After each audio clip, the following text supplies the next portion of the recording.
So I think John, you go there. Come. Yep. And then done. Got it. No, come up here. Come up. It's okay, come up. Great. We're all good? Well, welcome everyone today to the 31st Australia PNG Ministerial Forum, and it is an absolute pleasure on behalf of Pat, Penny and I to be able to welcome to Canberra this morning the Deputy Prime Minister of Papua New Guinea, John Rosso, the Foreign Minister, Justin Tkachenko, and the Defence Minister, Billy Joseph. Today is a very significant meeting because it comes 2 weeks to the day after our two countries signed an alliance. Today will be the first ministerial forum of new ally partners. And with that in mind, the focus of today's ministerial forum is very much around operationalising the alliance which we have just formed. Today we will be discussing the various elements about how we can move our defence forces more closely together. We will be establishing a task force around the recruitment of Papua New Guinean citizens directly into the Australian Defence Force. That task force will have its first meeting this year, and part of that will see PNG permanent residents in Australia, so who have Australian permanent residency, be able to join the Australian Defence Force from the 1st of January next year. Papua New Guineans with permanent residency in Australia will be able to join the Australian Defence Force from the 1st of January next year. We will be discussing ways in which we can support each other with infrastructure, and today we are announcing a $7.7 million commitment to establish a 200-bed facility at Goldie River Barracks in PNG. This will enable an additional 200 soldiers to be trained each and every year into the PNG Defence Force. We'll also be announcing a $2.2 million commitment to design barracks in Hela, which for the 3rd Brigade of the PNG Army. And again, a very important infrastructure commitment. A key conversation that we've been having for some time now between our two defence forces is how we can work to develop PNG's air wing. And there has been a number of developments that we've done there, which have included Spartan aircraft from Australia rotating through PNG. Currently, we do some training of PNG aircrew, but today we're also announcing that beginning next year, we will be training 6 PNG pilots each year to build that air capacity. And in addition to pilots, we will also be providing training to engineers and other aircrew. Today we're announcing as well that we will be providing 3,500 rifles to the PNG Defence Force over the course of the next 4 years. And when we include what the work that we'll be doing in terms of armories and the like, that's a $35 million commitment. So all of these are important steps forward in terms of operationalising the alliance that we have. And to be clear, this builds on a deeply integrated defence relationship that we've built up over the 50 years since PNG became independent. This is the first time that us as a group met after we took office in May of 2022 was in February of 2023, and since then we really feel that we have taken the relationship to the next level. We're very excited about the momentum that exists within the relationship, and we're very excited about what we will be able to do today to take that forward. And with that, I will hand over to the chairs of today's ministerial forum, which is Penny and Justin. So, Penny. Thank you very much, Richard. Well, can I first extend my personal welcome to Deputy Prime Minister Rosso, to Minister Tkachenko, Minister Joseph, and to the entire Papua New Guinean delegation for this, the 31st meeting of the Australia PNG Ministerial Forum. We do meet at an historic time. 50 years ago, Gough Whitlam sat next to Sir Michael Somare at the ceremony for Papua New Guinea's independence in Port Moresby, and just last month we saw Prime Minister Albanese stand with Prime Minister Marape to celebrate 50 years of that independence and we have a Puk-Puk Treaty, an alliance partnership, which is second to none. So this is the first forum where we meet as alliance partners.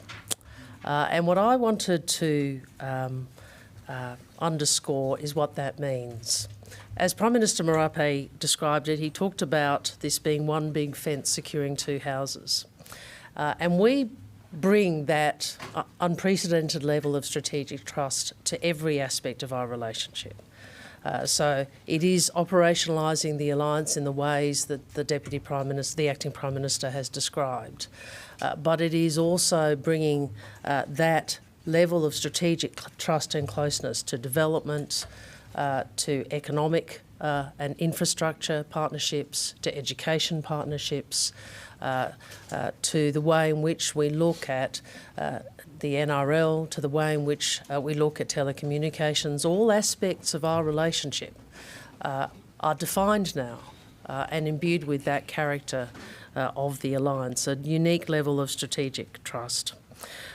Today, we take important further steps in relation to the alliance. And I met with Justin for breakfast this morning, and we talked about the fact that this group of ministers on both sides, we are stewards of this alliance, and what we want to ensure is that over the period we are in these roles, we do elevate the relationship across the board to reflect what the alliance means.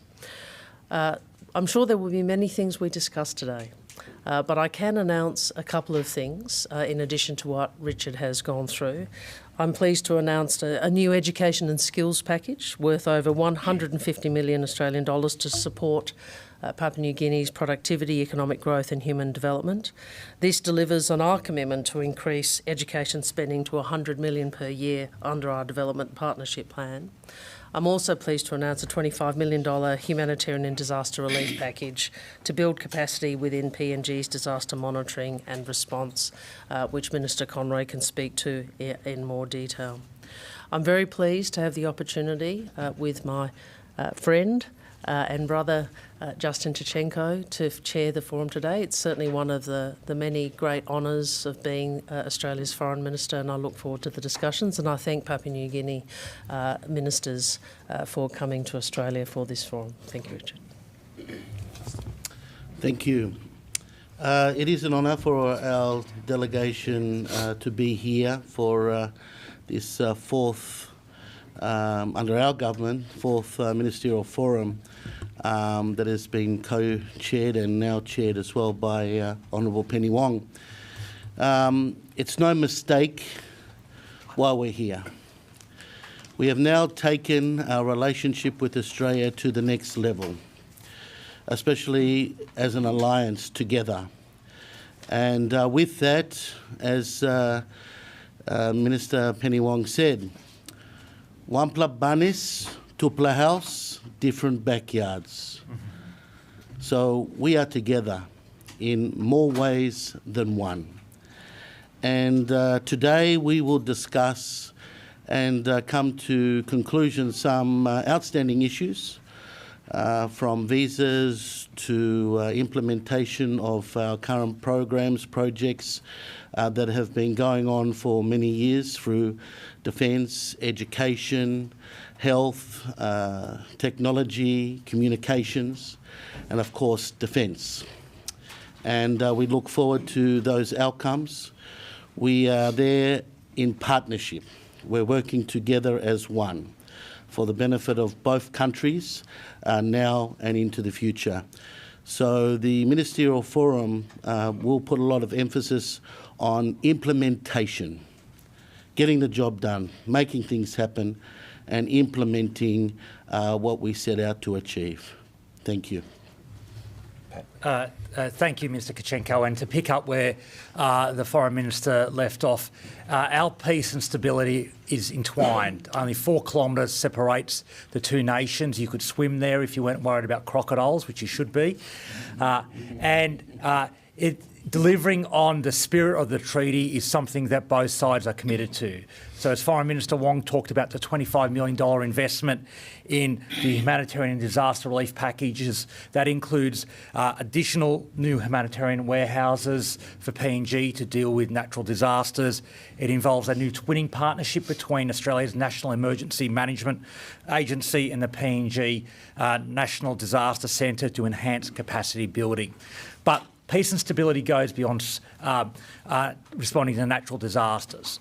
Fulfilling the concrete commitments around the treaty also involve equipping the PNG Defence Force. So in addition to what the Acting Prime Minister has outlined, we will be providing 4,500 uniforms to the PNG Defence Force. Importantly, these uniforms will be to exactly the same standards as the ADF's uniforms, exactly the same qualities in terms of signature management and quality.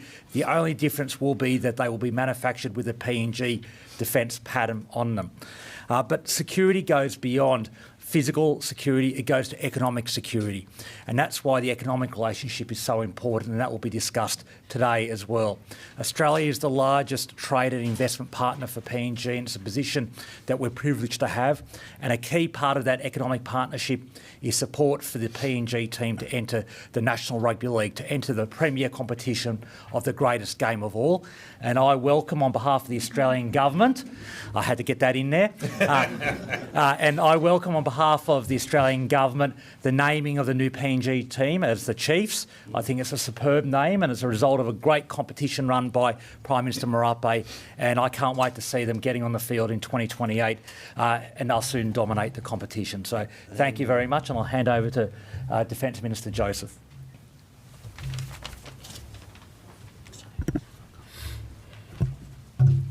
All right. Thank you. I was here when the treaty was signed, and Prime Minister Albanese said from the newest of allies, PNG in Australia, closest neighbours, friends, and to the newest allies. I would like to take this time to really appreciate the two teams from both PNGDF and PNG in Australia, who have worked very hard. In less than 12 months, the negotiation for the PNG Australia Mutual Defence Treaty. Both parliaments, there's a process that's going through to have it ratified, but the relationship that we have built over time, from the time of the days when we had the war in 1942 up to now, PNG and Australia have grown from strength to strength. The relationship has been really good, and from the PNG side, I've been very happy with the leadership, and we look forward to the implementation of the defence treaty. Thank you. Good morning, everyone. First of all, acknowledge Acting Prime Minister Marles, Pat Conroy, and Penny Wong, all good friends, and good to see you guys again here on our annual ministerial forum between both countries. It's the 31st ministerial forum, and I think the third one I've been involved in since 2023, and it's moved from step to step. It's a normal annual meeting that we're here for the ministerial forum. Whilst we concentrate on the treaty, I think this is more than just a treaty. It's the relationship between Australia and Papua New Guinea that's been ongoing for 50 years. Australia has been working side by side with us. Not only the treaty, we're also looking at Australian assistance that helped us with our infrastructure, our internal security, and a range and a host of other things. So whilst we look at the treaty, I think it's just a relationship that's been strengthened, and the treaty was inevitable, and it just becomes another part of the relationship that is between both countries. We both sit as neighbours, we sit conjoined together. We also have a strong relationship from the past, and the treaty is another step in that relationship, strengthening it between both countries. So I'm quite satisfied with it. I look forward to the various announcements. I say thank you to that. And the NRL, as Pat said, NRL is a great achievement. It'll make and strengthen the relationships between both countries, tourism going to Papua New Guinea and vice versa coming to Australia, rugby team, sports, which is the underlying essence of both countries. We love our rugby league, similar to Australians, and I think it'll strengthen the people-to-people relationships between both countries, and I look forward to further discussions on all these subjects between both countries at this ministerial forum. Thank you. Beautiful. Ben. Thank you, DPM. If I could ask both DPMs, annually Australia has been loaning Papua New Guinea something like 1.5 billion kina as budget support that's gone on for the past 5 years, I believe.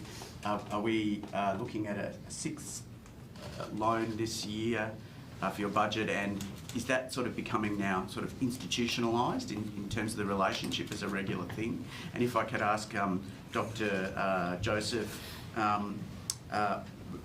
guns, uniforms, planes potentially for the PNG Defence Force.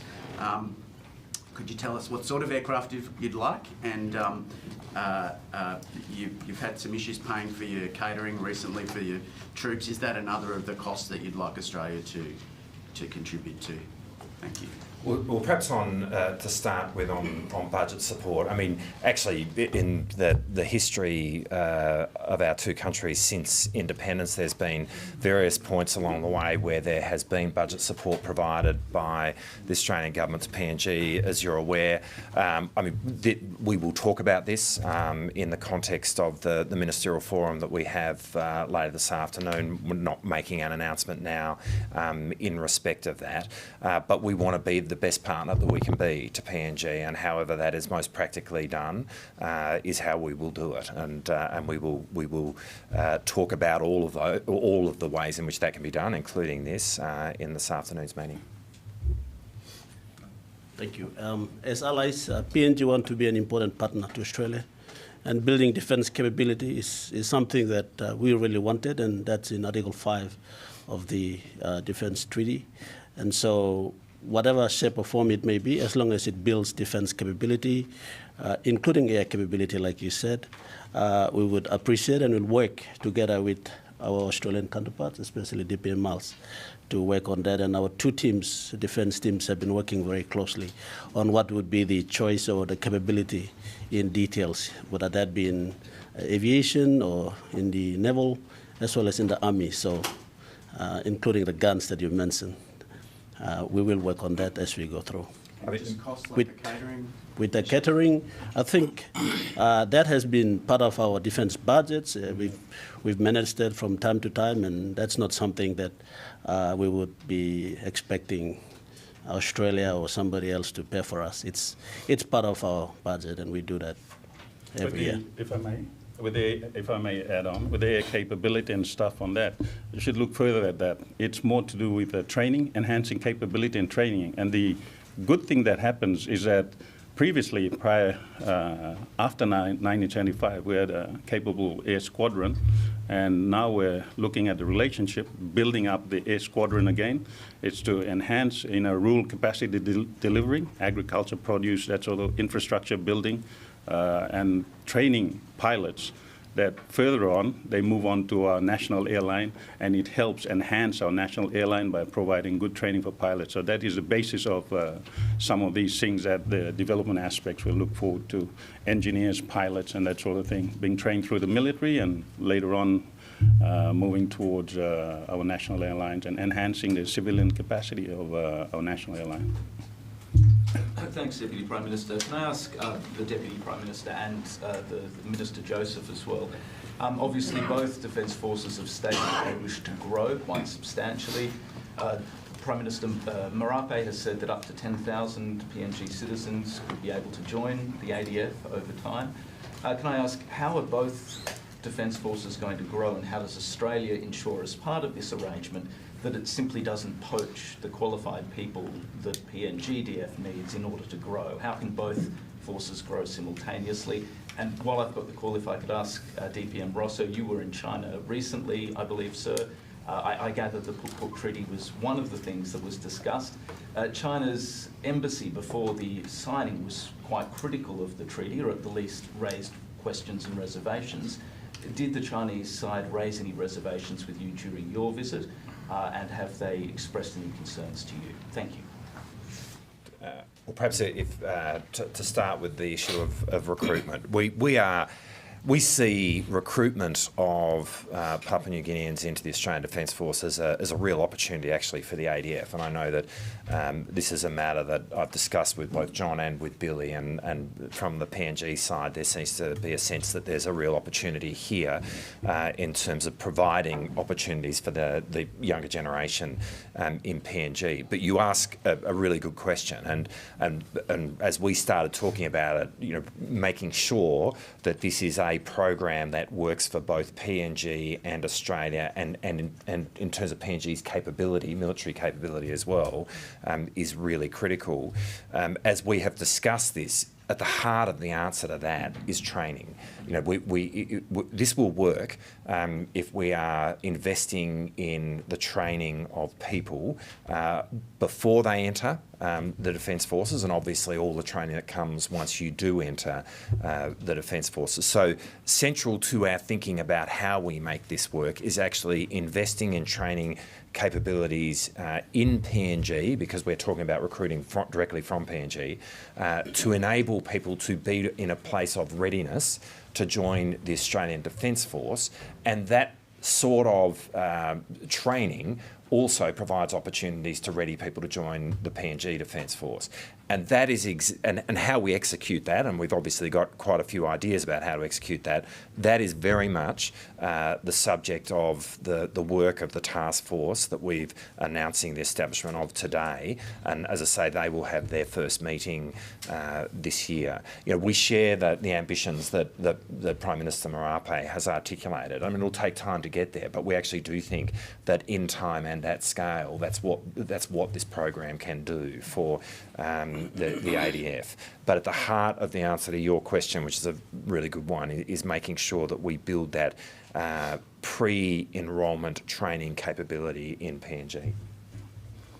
As you pointed out, the training and enhancement, you should look at it a different picture also. Whilst there's 10,000 Papua New Guineans going to be serving with the Australian forces, on our side, whilst we do that, it also enhances training, one. It also, you look at the Fijian UK sort of relationship, the money that's remitted back to the country of host, and that helps build up the country's development capacity, also enhances, it's not just infantrymen, we're training medics, we're training signal people, we're training other people in different aspects, and that comes back to boost our country and build up the capacity of our people to help Papua New Guinea move further forward. So it's a win-win on both sides. It enhances capability, enhances training, and gives our young people jobs, and brings back Forex and other things like that back into the nation, helping back in building capacity back home in Papua New Guinea. When you pointed out with the China thing, it's not really an issue. Yes, we did discuss it. They raised it, but we've clearly outlined, and they respect our sovereignty. China's always been a big partner of ours too, similar to Australia. They've been a great partner, and we have a relationship with them with trade, investment, and that has grown and strengthened from strength to strength. So it doesn't in any way impeach on our sovereignty and on our decisions that we've made with the treaty with Australia. And that treaty with Australia, we've explained the relationship that we've had with Australia, the traditional relationships, and China respects that. And they're quite happy with the explanations and discussions. So it's okay. Internally, we PNGDF has a plan to have up to 10,000 soldiers, 7,000 active force, and 3,000 reserve force. And so the Papua New Guineans who are coming to serve through the program to join ADF will never be part of PNGDF. They will be members of the ADF.